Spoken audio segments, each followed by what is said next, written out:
I hired the candidate and how to onboard them and how to create a safe space for them and ongoing support.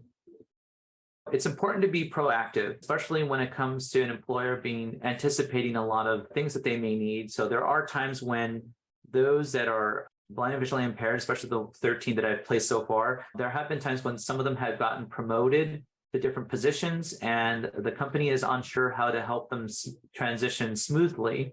So they may reach back out and ask how they can make this transition smooth. So being prepared and preparing the team and making sure that everything is in place is very important. Being able to have a place for support and for resources is very important. And it's really good to network with people, especially organizations. For example, Jobs for Humanity is another place of being able to reach out to if you need that support and need resources. They have a lot of resources that are available. Just like the organization that I work for, we have a lot of resources available. So it's important to network with as many people as possible so that when situations do come up where you won't have to worry about having to invent it all over again, but having the support that you need and knowing what to do next in order to make these transition to either a position or maybe the office space is changing and need to do that. So knowing what to do, like making sure that your teams are prepared, especially like your technical team is important, knowing making sure that they're aware of the accessible technology that is out there, making sure that they're up to date and have the latest information is also important as well. Of course, the internet can also be another source of information, but reaching out, the best thing you could do is reach out to organizations like Jobs of Humanity and knowing how to respond to these things ahead of time. Being prepared for them is important.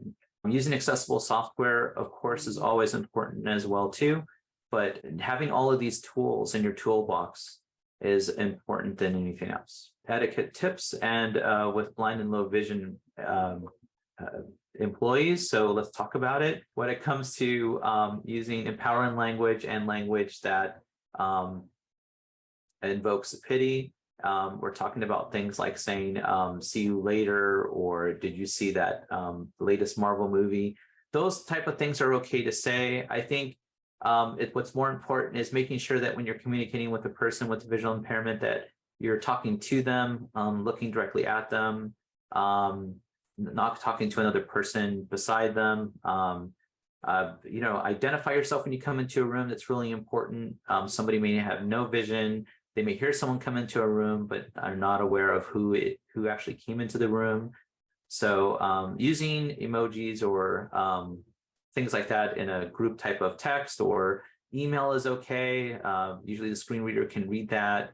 And then also when it comes to photos, maybe sharing things like maybe an employer is sharing an event that they currently had. So making sure that that's accessible, maybe describing, you don't have to necessarily write a whole book when it comes to showing each photo, but kind of like letting people know what the photo is, or if there's some significance to the person inside the photo to identify that as well.